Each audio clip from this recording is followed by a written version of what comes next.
I'm Dan Rainey, reporter-producer for CBN. I have a master's in anthropology, and I travel the world, bringing back stories of the good CBN does in people's lives.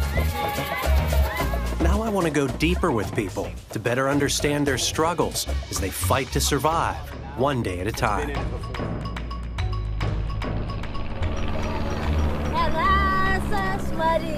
When the plane landed in Maasai Mara, I was greeted by the vast array of wildlife that helped make this relatively untouched part of Kenya famous.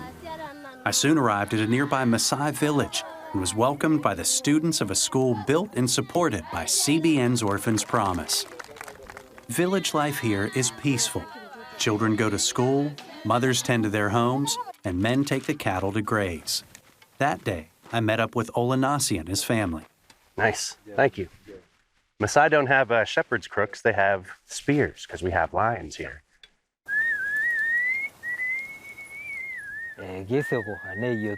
I constantly whistle, so the wild animals know I'm around. It keeps them away.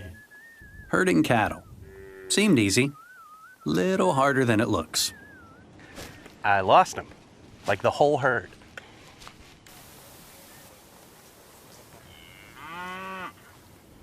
Found him. As we were herding, Olanasi and I talked. Before CBN came here, we had to go very far to get enough water for our cattle and ourselves. I lost 50 of my cattle during the drought. I had terrible pains in my stomach because of sickness from the dirty water. At one point, I was too sick to take my cattle out, so my wife had to do it. That day, lions came and killed 2 of my cattle. I was afraid I would be the next victim.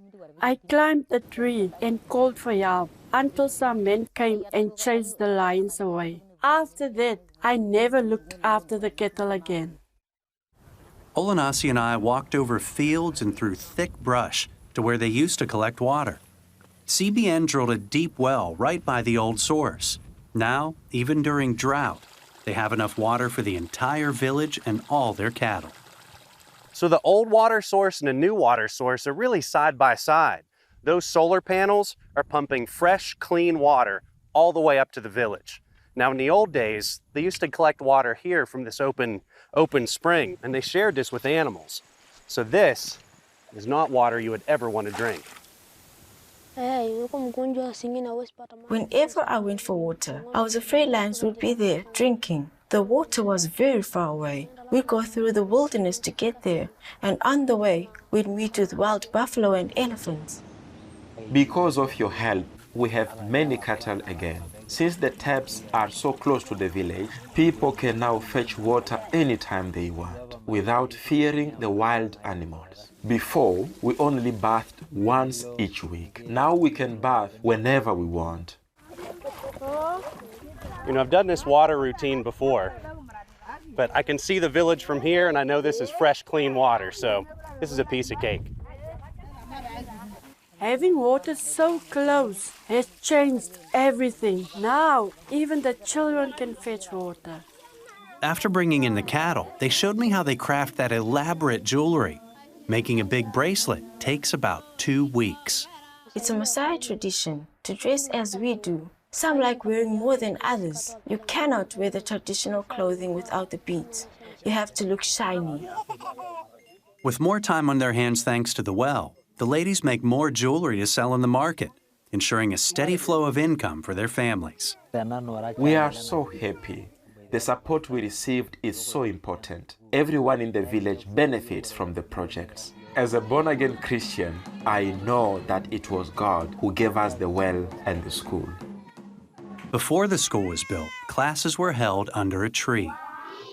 Our books blew in the wind, and when it rained, we stayed home. We were taught about God under the tree, so we prayed and asked God for a church, a school, and water. Now all those prayers are answered.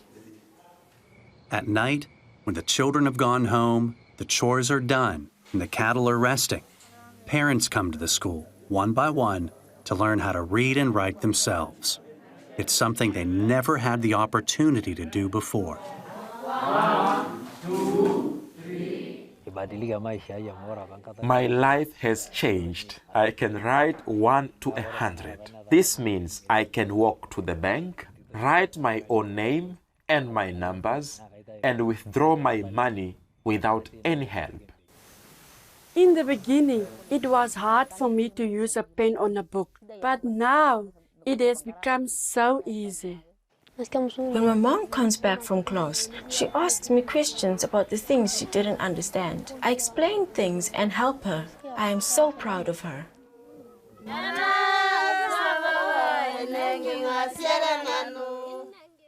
With water from the well, we also started a vegetable garden outside the village.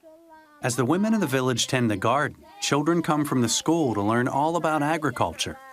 Some of the crops are used to feed the kids at school. The village gets all the rest. It's a different way of life for the Maasai, but one that was necessary for their survival. During the famine, there was not even any milk. The cows dried up and died, and there was always sickness and death. Now everyone is healthy, and disease is a thing of the past. As the day drew to an end, the men of the village showed me how they make fire. Yeah. It's happening so fast. I thought we would be here like 2 hours. I see smoke already. Then it was my turn. This is why they do it as a demonstration and don't let other people like try with them. There's a little smoke. I'm getting there. Yes, it is harder than it looks. Has it been 2 hours yet?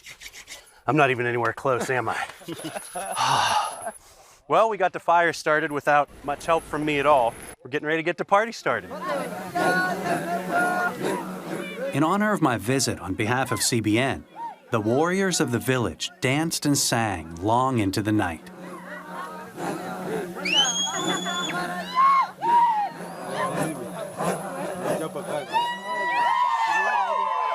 We roasted a goat over the open fire, and we all ate until we were full.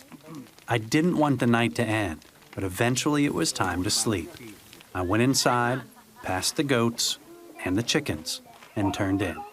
Long day, but a good day. They've got their spare room set up for me, so I think I'm gonna sleep pretty hard tonight. Oh. Early the next morning, it was time to say our goodbyes. Thank you for everything. I am so happy that Dan came to visit us, and I am grateful for all that CBN has made happen in our village. God be with you wherever you go. I thank God for what He has done, and I thank Him for your coming here. You have changed our lives. As I drove away, I took in the sights and sounds of Kenya one last time. I left with a sense of peace, knowing the families here have hope for a brighter future.